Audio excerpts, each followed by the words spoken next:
A lot of exciting things I'm looking forward to diving into with you. But let's start with today. How is the luxury category and how's Monogram? We know that the overall luxury pie is smaller. And so as a result, it's an incredibly competitive environment. Now, any kind of competitive environment breeds creativity. Those investments and that focus and everything else we've done the last several years have really allowed us to probably stay at parity. And, dare I say, even maybe slightly better in some of the product lines.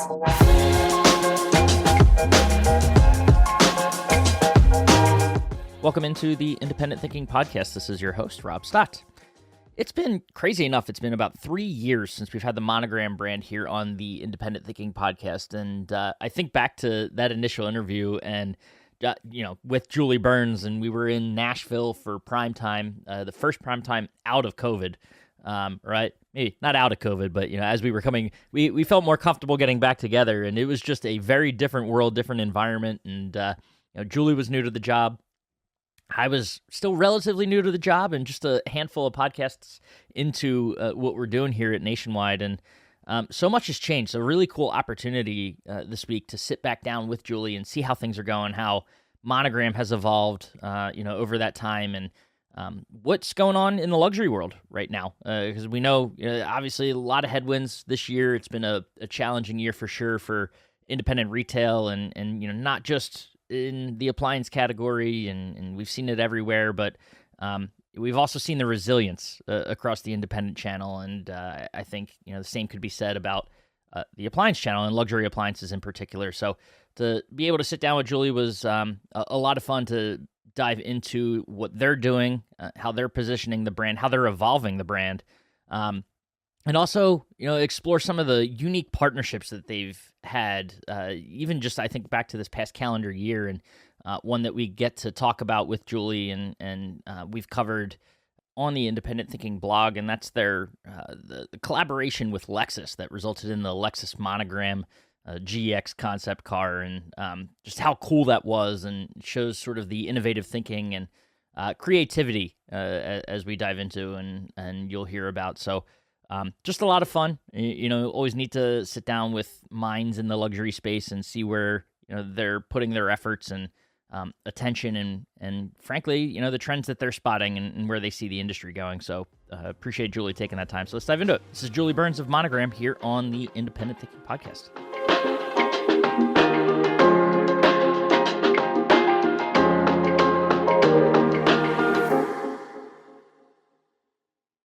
All right, we are back on the Independent Thinking Podcast, and real excited today. We talked about it right before we hit record here, but it's been like 3 years since we've talked, Miss Julie Burns.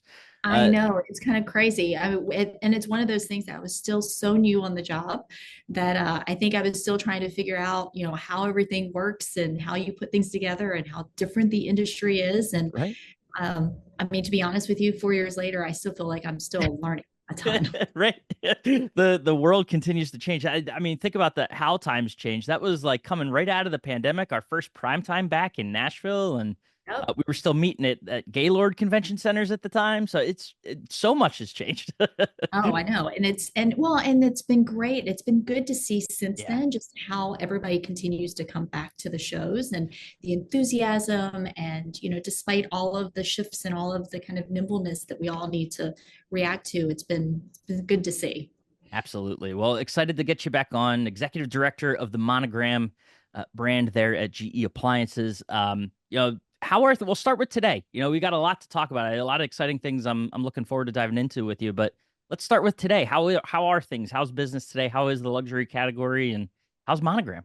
Yeah. So I think, the last 4 years, and we talked a little bit about this, I mean, it's been fairly unprecedented, but I do have to say that for Monogram specifically, I mean, we've had unprecedented investment in the brand, right? We did a full overhaul, we invested in a new sales team. There's been a focus on display so that in-store experience is fantastic, new product, new programming, all those kinds of things, that, I think have really kind of set us up well. And, certainly, that said, this year has certainly been slower, right? I think we all know the luxury appliance industry is soft.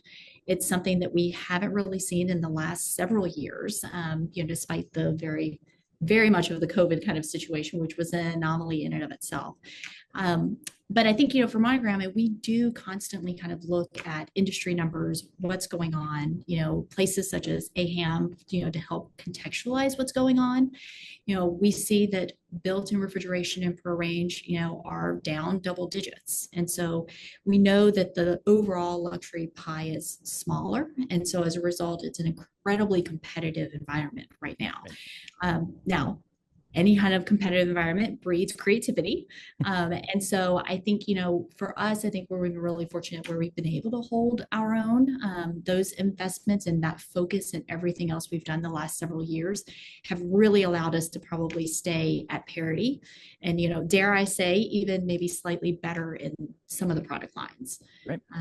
So we're realistic, but kind of feel good that those investments are starting to pay off. Well, anyone following economic figures, I think too, home starts and things like that, that all, trickles down, right? You talk about appliances. If new homes aren't being built, there aren't appliances to put them in. So it kind of just makes sense, right? But to your point, a lot of interesting things going on and creativity, which I think is awesome. We'll get to dive into that in a little bit, but what as you look ahead, what do you see things? Obviously, again, tracking the numbers, looking at economic figures and projections, we can do it. But what are you guys seeing from your perspective, from your seat, as we get into 25? Yeah, so I think 25 is a little bit hard to tell, right? I mean, I think it's one of those where we're not quite sure how it's going to turn out. I would say what is safe to say is that, luxury is going to be just as competitive going into 25, and we're hoping that there will be some type of turnaround probably mid-year-ish. What I would say, what we do know for sure is that the luxury consumer at the end of the day, they view their home as an investment. It's part of their portfolio. It is an asset. And right now they've got equity, which is good. So from what we're seeing and what we're hearing from everyone, the industry could open back up, next year. And then, hopefully we'll get a little bit of additional help from the Fed. Yeah.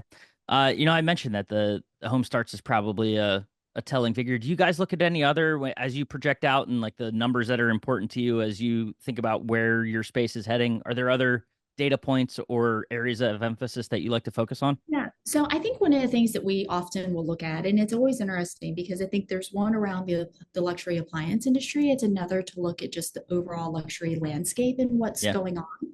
And so, if we look at luxury in total, right? So not just appliances, but overall, the luxury market is seeing a downturn.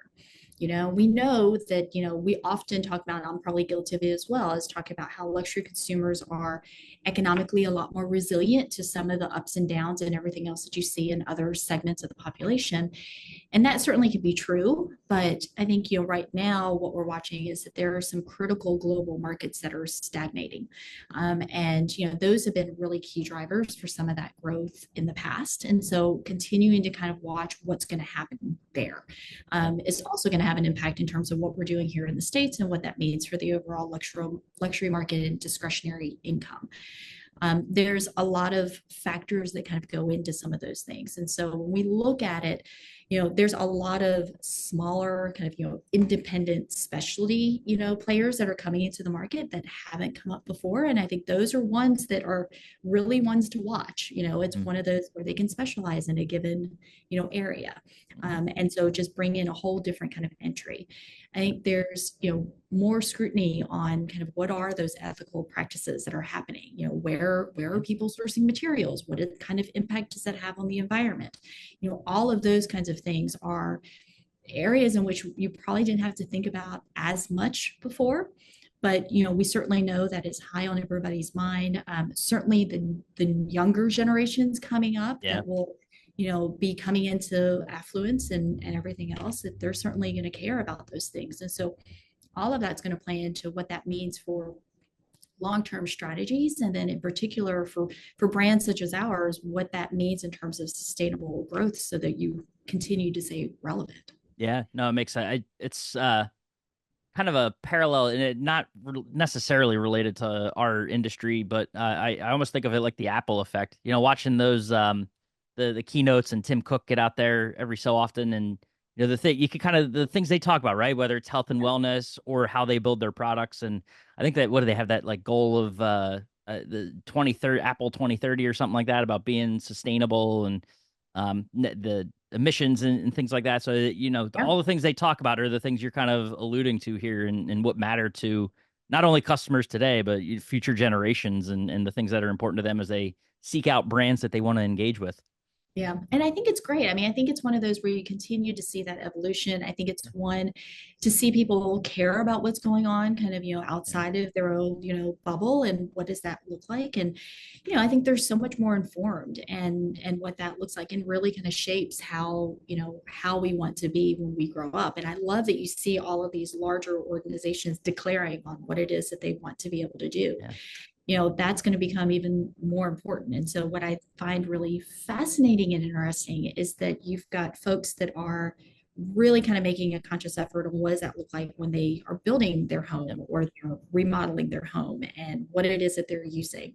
And you see this in the design space as well. You've got some designers that are really kind of pivoting towards, well, I'm going to do nothing but kind of source sustainably some of these materials that I'm using, some of the recommendations I'm making to my clients, which is a really fascinating space to watch. Yeah. Well, and even just as important as it is to you as a brand and the designers in the space and things like that, the retailers too, right? That's a message that they can leverage, that they, have these brands that cater to those needs, or make an emphasis around those areas, that they carry those lines in their stores and are able to offer them to those customers who, at the end of the day, that's where these things are targeted to, right?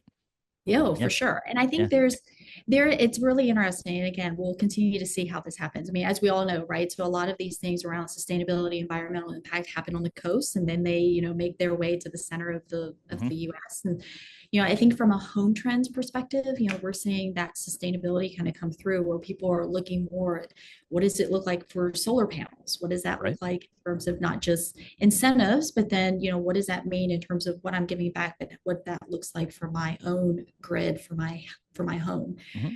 Energy efficient appliances, right? That's been around for quite some time, but it almost seems like there's a resurgence around, what is the Energy Star rating and what kind of appliances are there to offer?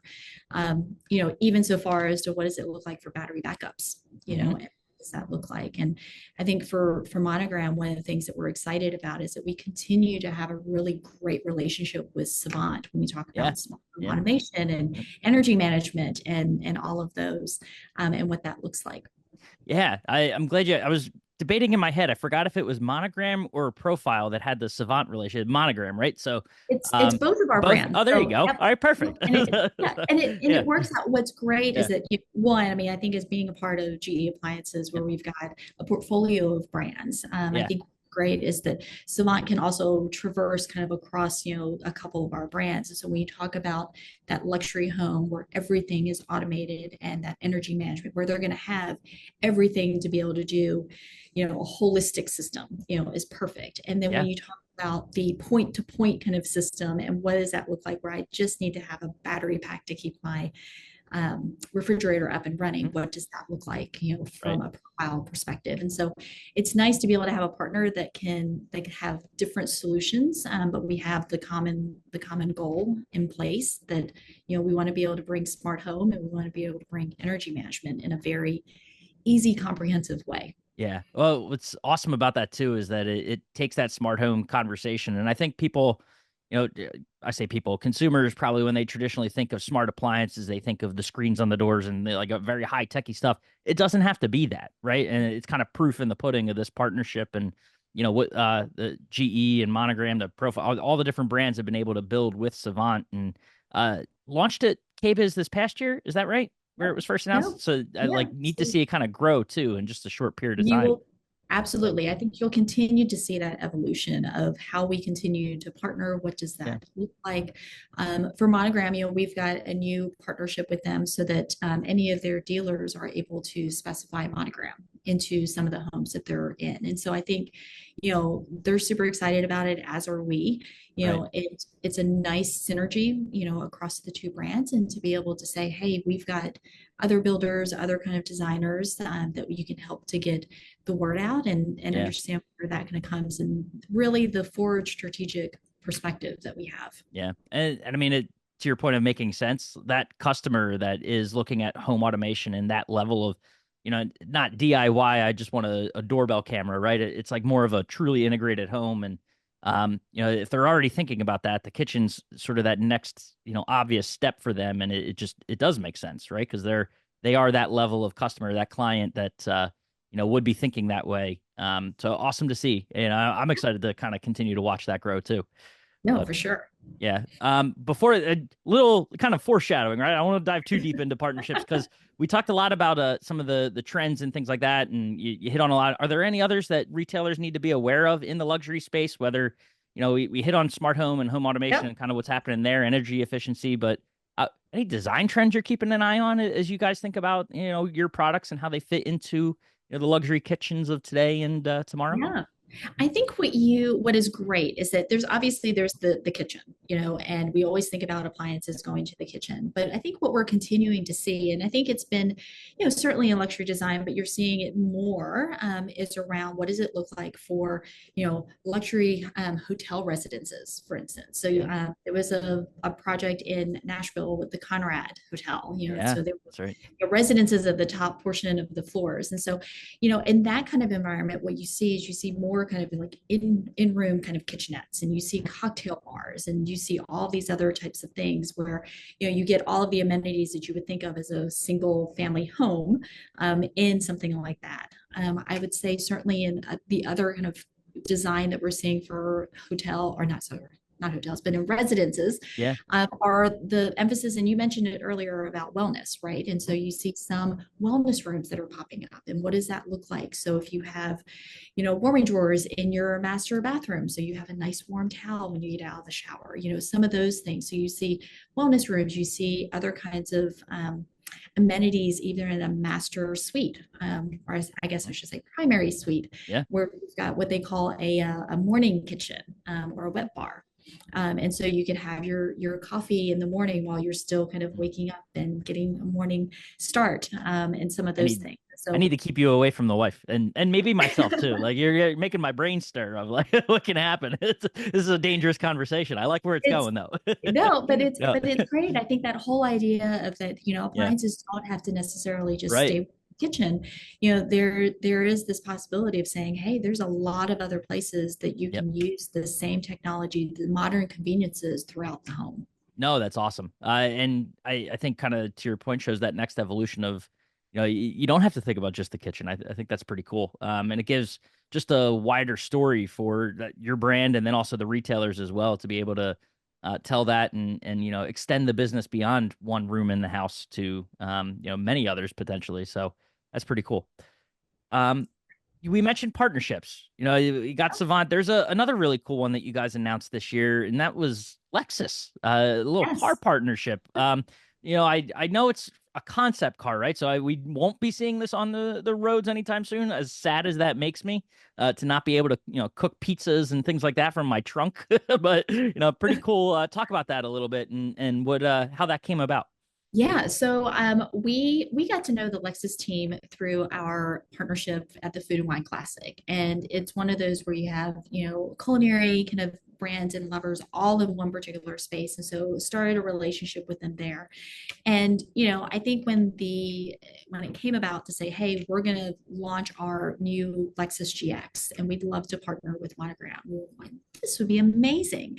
I mean, I think this is one of those that is the quintessential embodiment of how Monogram brings together design and culinary, right? And so, we think about that Lexus GX being outfitted, inspired from the designer collection, so the finish on the outside of the car was inspired by titanium. There were, luggage racks at the top, and they were inspired by our designer collection handles. And then, of course, open up the back, and it takes a whole other view of, you know, I don't even want to say camping, but it kind of Right. is. Yeah. So you think about your picnicking out Yep. to a whole other level. What is really fun about that, with the hearth oven being integrated there, is that you can actually hook that up to a generator, and you can actually cook out of it. Wow. Now, you're right; it is a Yeah. concept car, Right. and so it's not, you won't drive it on the road, but certainly it has been transported. Lexus just launched a custom content series that kind of highlights all of those kinds of things, of the luxuries that you can have, with something like that, and Right. take your picnicking, if you will, to a whole other elevated level. And we just got, That was a really exciting partnership for sure. yeah, I mean, we just got done talking about extending beyond the kitchen to other rooms of the home. This goes outside the home and takes it into a car and onto the road. But you know, a really unique way of showcasing, you know, how your technology can influence so many different areas, right? And kind of, you know, establish not only just a cool talking piece, but like truly showcase the opportunities and possibilities of, you know, that kind of quintessential out of the box thinking when it comes to the way you guys go about, you know, doing the things you're doing. Which I have to think that's an important piece, right? To like it's one of those like fun projects, right? It may never see the road truly, you know, or be out there in sort of mass production, but like the ability to go do that and showcase, you know, what's possible had to be a really cool opportunity and an important one. No, it absolutely is. I mean, I think and honestly, like we just get the benefit of having some really great partnerships, and I think, philosophically for us, I think it's part of, I could tell you all day long about how great we are, and I might be a little bit biased, but, the reality is that, there's something else to be said about the friends and the company that you keep. And what those partnerships look like, and who is telling that story, why they selected Monogram, and what that looks like. And Yeah. I think that's the beauty of what we have really transformed with the brand, and how we think about things and who we partner with. And candidly, I think we really like being able to disrupt the convention. Yeah. No, it's pretty awesome. I hope to see more of it. I don't know if that's me asking or just like asking for an answer or just asking you to keep going because I love it. Like to be able to talk about that, it's a really cool, you know, opportunity for us, just kind of selfishly, us to be able to tell that story too. You know, and show our members what you're thinking of and how you're thinking and the things you're able to do. But also, like, could we see more of that? Like, is that how you guys continue to think and evolve in that way? Yeah, I mean, I think part of it goes back to just how we talk about the brand, right? And so how we do that storytelling. And I think we Yeah. know that at the luxury level, you need to be able to make that emotional connection. You need to be able to tell the brand in a really compelling way. And so partnerships is one way. I think, I'd be remiss if I didn't say one of my other favorite partnerships that we did was with Chef Marcus Samuelson. And Yeah. we produced some custom content with him. And little did I know that custom content series that we did would win an Emmy. And Crazy. never would have thought that, somebody sitting in the appliances business can say that they won an Emmy, but, we did. And it was Yeah. just an amazing collaboration. And so I think telling those stories become really important. I think disrupting the convention is something that we love to be able to do. And frankly, it's something that we're going to continue to do. So, dare I say, and give you a tidbit or a little bit of a tease that, we're kind of thinking along those same lines when we think about KBIS in 2025. And so I honestly just can't wait for you guys to see what we have up our sleeves. No, that's awesome. Well, now I'm excited, as if I wasn't already, but now even more excited about what's to come in the new year, and obviously, you know, KBIS, we're sitting here as we talk in November, just a couple months away. It's crazy. I How's it know. already coming up? I know it's right around the corner. And honestly, even with it coming later in, Right. February, just like it was this past year, Yep. it's one of those that you blink and all of a sudden it's here, because we'll be going into the holiday season, Mhm. and, hopefully everybody gets just, maybe a little bit of downtime before we jump, full in at the beginning of Right back January. into it. We blink and it's here. Unreal. Well, we look forward to it, and I like that a little cliffhanger we can leave everyone on, right, of what's to come for Monogram in early 2025. But no, Julie, this was awesome. Appreciate you know taking the time and sharing some updates with us, and it's been a year, that's for sure. I think everyone knows that. But awesome to be able to chat with you and kind of see where things are heading, and obviously an exciting path forward as well. So 2025 has lots in store for sure for Monogram and our retailers. So we appreciate it. Yes, thank you. Well, I appreciate it. I feel so honored to be on with you. It's always great to catch Yeah. up, and really appreciate it. Yeah, Looking well, forward to a great new year. yeah, let's not make it another like 3.5, 4 years. And you know, No, just between we'll have to catch up again before that. Maybe we'll have something to talk about in a few months. here we go. Awesome. Thank you. Sounds great. Thanks, Rob.